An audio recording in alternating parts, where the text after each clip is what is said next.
थगायग्राफोरनिफ्राय सांग्रां जानो आसाम पुलिसआ एलार्ट फोसावदों। आसाम पुलिसआ रायजोनि सुबुंफोरखौ सांग्रांथि होदों। आसाम पुलिसआ डिजिटेल एरेस्ट थगायनायनिफ्राय सांग्रां जानो खावलायदों आरो सांग्रांथि होदों। ससियेल मिडियानि गेजेरजों बे सांग्रांथिखौ फोसावदों पुलिस बिफाना।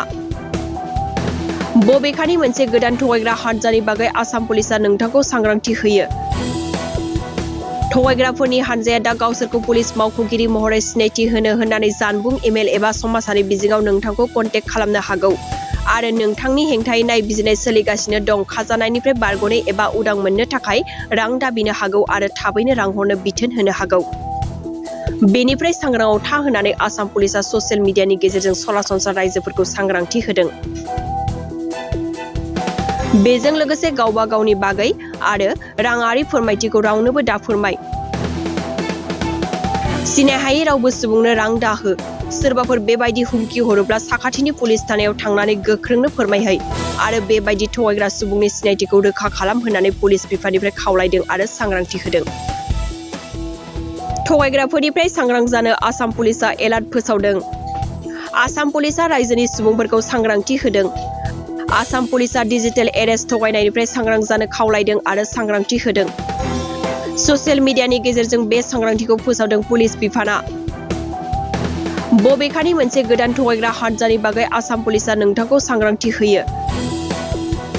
थगायग्राफोरनि हानजाया दा गावसोरखौ पुलिस मावख'गिरि महरै सिनायथि होनो होननानै जानबुं, इमेल एबा समाजारि बिजोङाव नोंथांखौ कन्टेक्ट खालामनो हागौ आरो नोंथांनि हेंथायै नायबिजिरनाय सोलिगासिनो दं खाजानायनिफ्राय बारग'नो एबा उदां मोननो थाखाय रां दाबिनो हागौ आरो थाबैनो रां हरनो बिथोन होनो हागौ।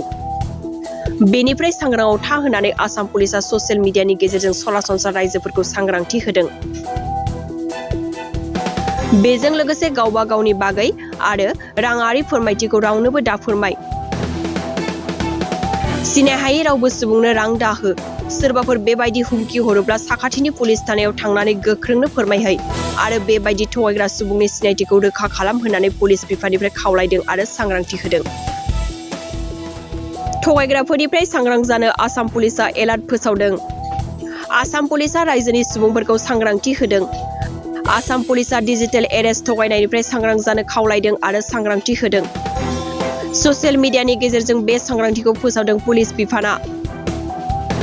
बबेखानि मोनसे गोदान थगायग्रा हानजानि बागै आसाम पुलिसआ नोंथांखौ सांग्रांथि होयो। थगायग्राफोरनि हानजाया दा गावसोरखौ पुलिस मावख'गिरि महरै सिनायथि होनो होननानै जानबुं, इमेल एबा समाजारि बिजोङाव नोंथांखौ कन्टेक्ट खालामनो हागौ आरो नोंथांनि हेंथायै नायबिजिरनाय सोलिगासिनो दं खाजानायनिफ्राय बारग'नो एबा उदां मोननो थाखाय रां दाबिनो हागौ आरो थाबैनो रां हरनो बिथोन होनो हागौ। बेनिफ्राय सांग्राङाव था होननानै आसाम पुलिसआ ससियेल मिडियानि गेजेरजों सरासनस्रा राइजोफोरखौ सांग्रांथि होदों। बेजों लोगोसे गावबा गावनि बागै आरो राङारि फोरमायथिखौ रावनोबो दाफोरमाय। सिनायहायै रावबो सुबुंनो रां दाहो। सोरबाफोर बेबायदि हुमखि हरोब्ला साखाथिनि पुलिस थानायाव थांनानै गोख्रोंनो फोरमायहै आरो बेबायदि थगायग्रा सुबुंनि सिनायथिखौ रोखा खालाम होननानै पुलिस बिफाननिफ्राय खावलायदों आरो सांग्रांथि होदों।